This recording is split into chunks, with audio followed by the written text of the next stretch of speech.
Hello friends, હું છું પ્રિયા અને સ્વાગત છે તમારું મારા કિચનમાં એટલે કે મારી ચેનલ પ્રિયા કી પ્યારી રસોઈમાં। તો દોસ્તો, આગળ તમે જોઈ ગયા કે વગર લિક્વિડે વગર પાવડરે આપણે કપડાં કઈ રીતે ધોવા અને એકદમ ફટાફટથી એકદમ સરસ ક્લીન એવા। તો એ વિડીયો તમને બધાને ખૂબ જ ગમ્યો અને બધાને યુઝફુલ પણ રહ્યો અને એમાં બધાને ઘણાને ક્વેશ્ચન હતા કે આ કઈ રીતે કરવું, તો એ બધા જવાબ હું તમને લાસ્ટમાં આપી દઈશ। તો આજે આપણે જોવાનું છે કે આ વોશિંગ મશીનનો જે ટબ છે એને ક્લીન કેવી રીતે રાખવો અને નવા જેવું જ વર્ષો વર્ષ મશીન રહે અને બગડે નહીં, તો એના માટે આપણે શું કરવું જોઈએ, તો એ આજે હું તમને આજના વિડીયોમાં બતાવીશ અને લાસ્ટમાં તમારી કોમેન્ટના જવાબ પણ હું આપીશ।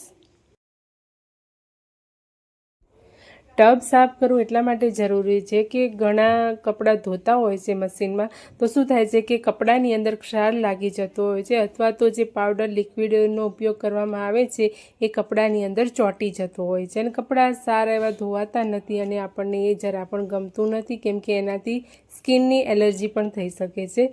તો આ ટબ ક્લીન કેવી રીતે કરવું ને એ પણ ફટાફટથી, જે લોકો બહારથી મોંઘા પાવડર લઈને આ ટબ સાફ કરતા હોય છે એ નથી કરવાનું, આપણે ફટાફટથી ઘરની જ વસ્તુઓથી કેવી રીતે કરવાનું ટબ સાફ એ આજના વિડીયોમાં આપણે જોઈશું। તો સૌથી પહેલાં મેં અહીંયા લઈ લીધો છે ઈનોનું પેકેટ। આવી રીતે 10 પેકમાં પણ મળે છે અને 10 રૂપિયાનું તમારે લેવું હોય તો છૂટકમાં પણ મળે છે। તો આપણે 1 નંગ લઈ લેવાનું છે ઈનોનું પેકેટ। તો આ ઈનો પીઠને તો સાફ કરે જ છે, પરંતુ આપણા વોશિંગ મશીનના ટબને પણ એવું ક્લીન કરશે કે જાણે કે નવું જ વોશિંગ મશીન હોય એવું। તો મારું આ વોશિંગ મશીન જૂનું છે, પણ અહીંયા તમે જોઈ શકો છો કે નવા જેવું જ તમને દેખાશે। તો પેકેટને મેં અહીંયા ખોલીને અંદર સીધું ડાયરેક્ટ ટબમાં ઉમેરી દીધું છે। ત્યાર પછી આપણે આની અંદર લઈ લેવાની છે એક સિક્રેટ વસ્તુ, જે આ ટબને એકદમ ચમકાવશે અને બધો જ મેલ આની અંદરથી કાપી નાખશે।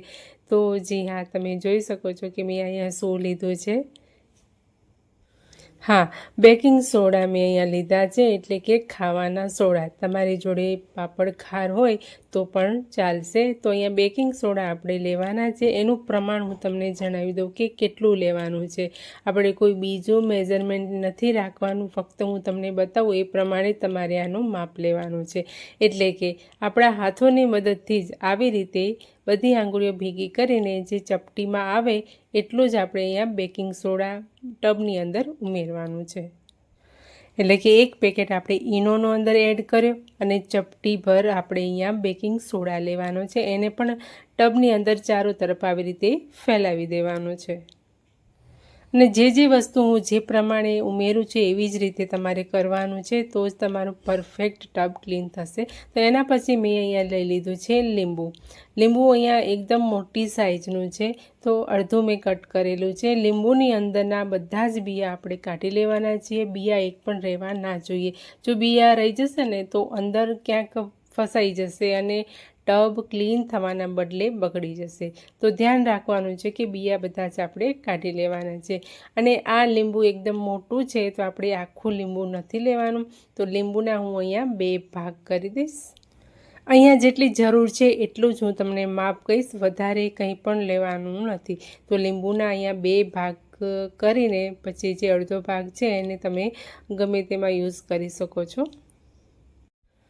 તો હવે આ લીંબુને આપણે અંદર જ ઉમેરવાનું છે, પરંતુ સીધું ડાયરેક્ટ આપણે ઉમેરવાનું નથી।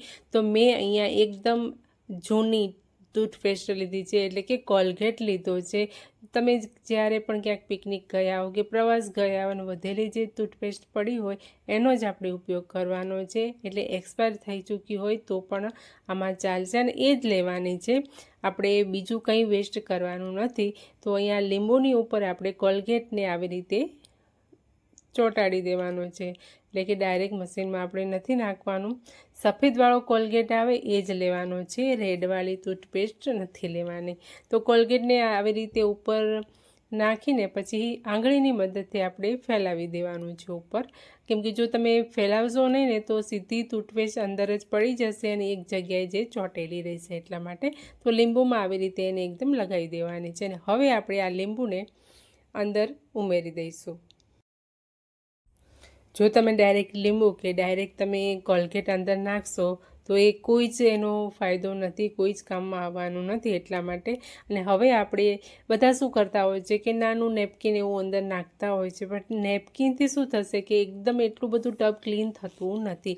તો આપણે આની અંદર મોટું કપડું નાખવાનું છે, એટલે કે હું મારું ડ્રેસ જ અંદર નાખી દઉં છું, એટલે કે ધોયેલો છે, સ્પિન કરવાનો બાકી હતો તો એ અંદર મેં ઉમેરી દીધું છે. એટલે ટબ જ્યારે ક્લીન થશે ને તો મેલું કપડું તો અંદર ના જોવું જોઈએ. તો બે કપડાં છે તો સામસામે અંદર અથડાશે એટલે જે ટબ છે એકદમ સરસ એવું ક્લીન થશે એટલા માટે. તો અહીંયા મોટું જ કપડું આપણે લેવાનું છે.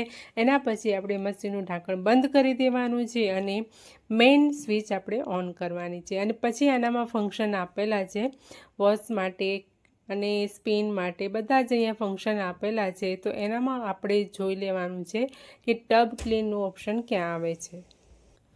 તો ટબ ક્લીનવાળા પર આપણે સિલેક્ટ કરી લેવાનું છે. જેવું તમે સિલેક્ટ કરશો ને ટબ ક્લીન એટલે તરત જ અહીંયા મિનિટ આવી જશે, એટલે કે અહીંયા 93 મિનિટ આવી ગઈ છે, એટલે 93 મિનિટ થઈ ગઈ છે.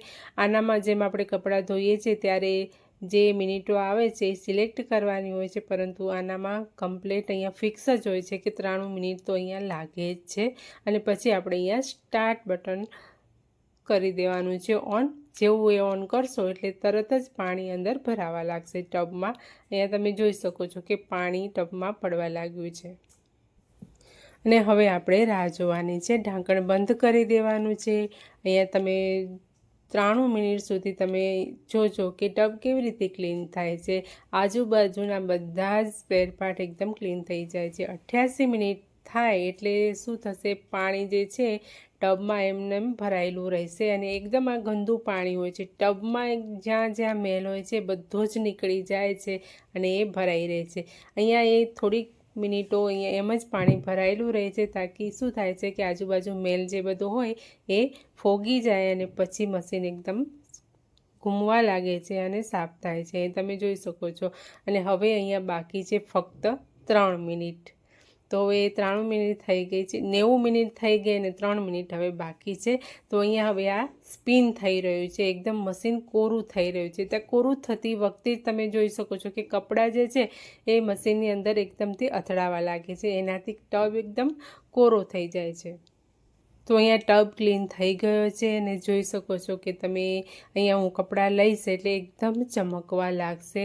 એકદમ સરસ એવો ક્લીન થઈ ગયો છે. તો કપડાને આપણે કાઢી લઈશું અને બહારની સાઈડ એટલે કે ટબની સાઈડમાં જે ટબની ડબ્બી આપેલી છે મેલ ભરાવાની, તો એ ડબ્બી પણ એકદમ ચોખ્ખી જ થઈ ગઈ છે. હું તમને અત્યારે સીધું ડાયરેક્ટ જ બતાવીશ તો તમને ખ્યાલ આવશે. અને લીંબુ જે છે, લીંબુનો રસ પણ એકદમ નીચોવાઈ જ ગયો છે. આ લીંબુ અહીંયા મશીનમાં મેલ કાપે છે તો લીંબુમાં પણ રસ એકદમથી બધો નીચોવાઈ ગયો છે અને એકદમ છોતરું જ રહ્યું છે. તો હવે આપણે જોઈ લઈએ કે ટબ ક્લીન કરતી વખતે આ ડબ્બી જે છે એ ક્લીન થઈ છે કે નહીં, એ પણ હું તમને દેખાડી દઉં. અને ટબ જુઓ કેટલો સરસ એવો ચમકવા લાગ્યો છે, એકદમ જાણે હમણાં જ નવું મશીન લાવ્યા હોય એવો થઈ ગયો છે. તો ડબ્બી પણ તમે જોઈ લો. ડબ્બીને તો હું લગભગ અઠવાડિયે વીકમાં એક વખત તો સાફ કરતી જોઉં છું, એટલે એનામાં વધારે પડતો મેલ જામતો નથી. જો તમે પણ વીકમાં એક વખત આ ડબ્બી સાફ કરવાનું રાખશો તો તમારા કપડામાં જરા પણ ક્ષાર પણ નહીં ચોટે અને સફેદ વ્હાઈટ જે દેખાય છે એ પણ કપડામાં લાગશે નહીં. તો મેઇન તો આ ડબ્બી સાફ કરવાનું છે. ટબ ક્લીન કરતાં પણ આ ડબ્બી મેઇન સાફ કરવાની રહે છે. તો અંદર જરા પણ મેલ નથી અને એકદમ ક્લીન થઈ ગયું છે. છતાં પણ જો તમારા મશીનમાં આ ડબ્બીમાં જો મેલ ભરાઈ ગયો હોય તો આવી રીતે બ્રશ લઈને તમે એને ઘસી શકો છો, કેમ કે પાણી ભરાયેલું છે તો મેલ એકદમ પલળી ગયો છે એટલે જલ્દી ઝડપથી આ નીકળી જશે. તમે ડાયરેક્ટ અહીંયા પાણીમાં પણ ધોઈ શકો છો. એમાં પણ જો તમે ફટાફટથી બ્રશને પણ ઘસતા જશો તો તરત જ એ ક્લીન થઈ જશે. આનામાં કોઈ પણ ઝંઝટ નથી. અને ધોઈ લીધા પછી તમે ચોખ્ખા કપડાંથી આને સાફ કરી દેવાનું રહેશે. ચોખ્ખા કપડાંથી સાફ કરવાથી એમાં જે વધારાનો ઝીણું ઝીણું મેલ હશે એ પણ આજુબાજુથી નીકળી જશે. તો મારી ડબ્બી તો અહીંયા ક્લીન જ હતી એટલે કપડું એકદમ ચોખ્ખું જ રહ્યું છે, ક્યાંક થોડું થોડું જ બગડ્યું છે. તો આવી રીતે તમે ડબ્બીને પણ ક્લીન કરી શકો છો. તો ગયા વિડીયોમાં તમારા બધાની એક કમેન્ટ હતી કે મશીનની અંદર ડાયરેક્ટ ફટકડીનું પાણી ઉમેરીએ તો ચાલે. તો હા, ડાયરેક્ટ તમે પાણી ઉમેરો તો પણ ચાલે છે.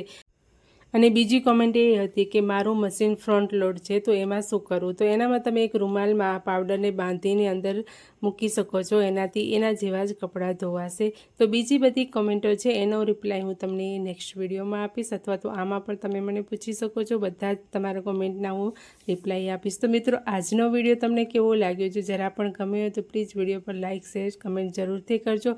મશીનનો ટબ ક્લીન થઈ ગયા પછી તમારે સફાઈ પણ આવી રીતે કરી લેવાની છે. એક ચોખ્ખું કપડું લઈ અને ઉપર નીચે અંદર બહાર બધે જ સાફ કરી દેવાનું છે. એનાથી તમારા મશીનની આયુષ્ય વધી જવાની છે. જો મશીન 10 વર્ષ ચાલતું હશે તો 5 વર્ષ આયુષ્ય વધી જશે. તો આવી રીતે ટબ ક્લીન કરવાનું છે. તો મિત્રો વિડીયો ગમ્યો હોય તો પ્લીઝ તમે એ વિડીયોને શેર જરૂરથી કરજો. હું આવી જ નવી નવી ટિપ્સ અને ટ્રિક્સ લાવતી રહું છું. તો મળીએ છીએ નેક્સ્ટ વિડીયોમાં.